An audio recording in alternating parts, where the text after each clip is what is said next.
In this video, I'm going to walk through direct materials variances. And before I jump into isolating those price and quantity variance, I want to go back to the spending variance from the prior chapter. And if you recall, that was actual cost minus our flexible budget. We're going to change the lingo a little bit. Instead of flexible budget, in this chapter, we're going to call it standard cost allowed. To back up before we start calculating, we're going to be a company that makes sporting equipment. In fact, we're going to focus on a particular helmet that we make, and the material that we're going to focus on in this example is kilograms of plastic. In the past quarter, we made 35,000 helmets. We used 22,500 kilograms of plastic, and the total cost of that plastic was $171,000. That's all the actual information. The standard, or before we started the period, what we anticipated we were going to do is each helmet would require 0.6 kilograms of plastic, and we anticipated the cost per kilogram would have been $8. And again, going to do the spending variance first. I need to calculate the flexible budget, or what we'll call the standard cost allowed. We're going to start out and first figure out what's the standard of the material we thought we would have needed to make those 35,000 helmets. So take the 35,000 helmets, that's our finished good, times the standard of the amount of material, 0.6 kilograms of plastic we anticipated. We would have anticipated we would have needed 21,000 kilograms of plastic to make those 35,000 helmets. Now let's put a value to it.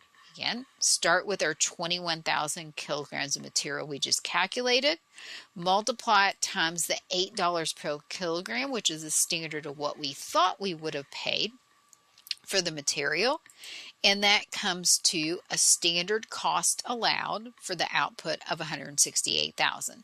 That's also called the flexible budget. So now we have that information, we can finalize our material spending variance.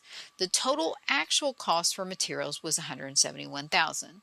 Our flexible budget, or standard cost allowed, is $168,000.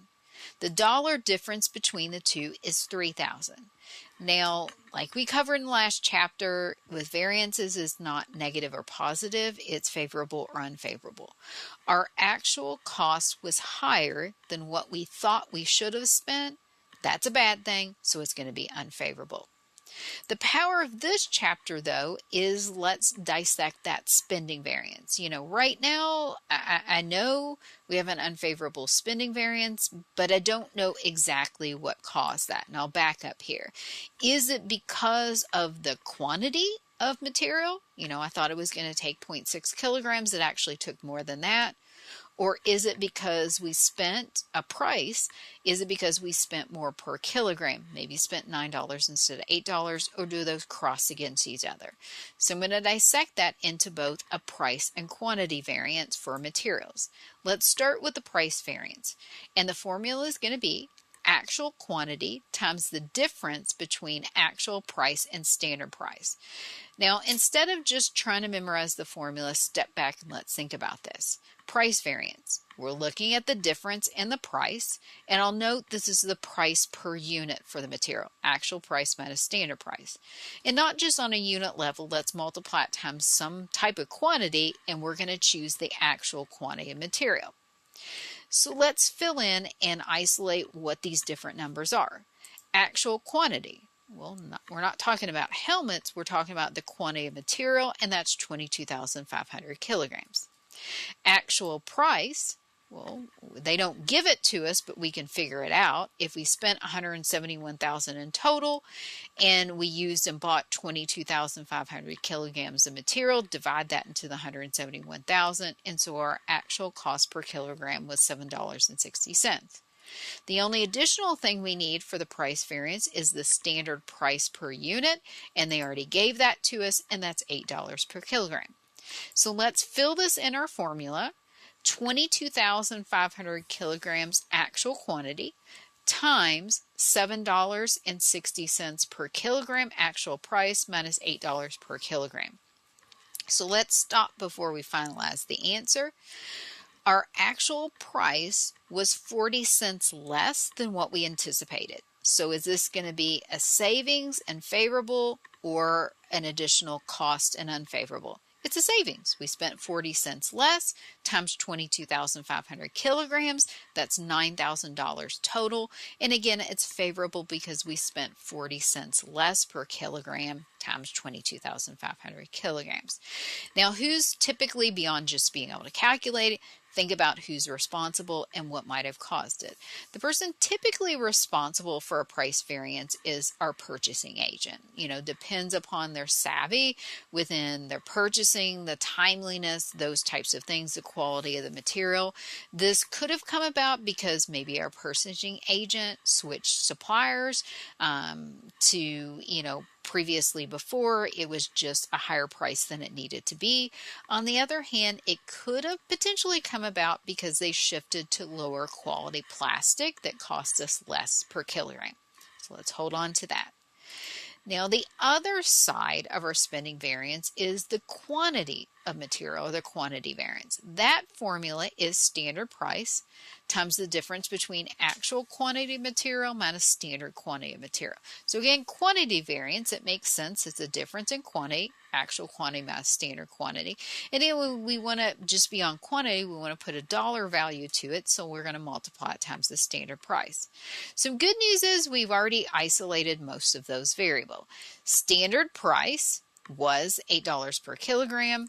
Actual quantity was 22,500 kilograms, and I've already brought up here the only additional thing we need is the standard quantity of materials, and hopefully that number looks familiar, 21,000 kilograms, because we already went through that calculation requirement run. Remember, we took the quantity of the finished goods, 35,000 helmets, multiplied it times 0.6 kilograms of plastic, and we got that we thought we would have used 21,000 kilograms. So let's go ahead and fill this in. $8 per kilogram times the difference between 22,500 kilograms minus 21,000 kilograms. Again, before we get to the final answer, step back and think about this. We used 1,500 more kilograms material. Is that good or bad? That's bad. If we're being conscientious and trying to save the amount of material, it's bad. So this is going to be unfavorable. 1,500 more kilograms times $8 per kilogram is $12,000, and it would be 12,000 unfavorable. Who's usually responsible? Usually production or operation or supervisor or plant manager, that types of things. What could be reasons why we use a different amount of material than we anticipate? Based upon how well we train or supervise our employees, how well we maintain equipment. For example, if we didn't do a good job of maintaining our equipment and it ended up causing us to have to scrap or break some of our material, we could have ended up using more. Another reason could have to do with the quality of materials. Maybe these two are interrelated. Yes, we got a favorable price variance because we bought lower quality material and saved 40 cents per kilogram. But on the other hand, that cheaper material caused us to have to scrap quite a bit, and we ended up having an unfavorable quantity variance. Now, when you cross these things against each other, the 9,000 favorable price variance plus, and these go in different directions, the 12,000 unfavorable quantity variance, ultimately you have to subtract against each other, we end up coming back to our $3,000 unfavorable spending variance. If this had to do with buying cheaper material that caused us to use more, this would have been a bad move because ultimately we spent way more in the extra material we had to use compared to what we saved per kilogram. However, they could be interrelated. But the good news is this allowed us to drill in so we can talk to these different areas and gain a better understanding of what caused them.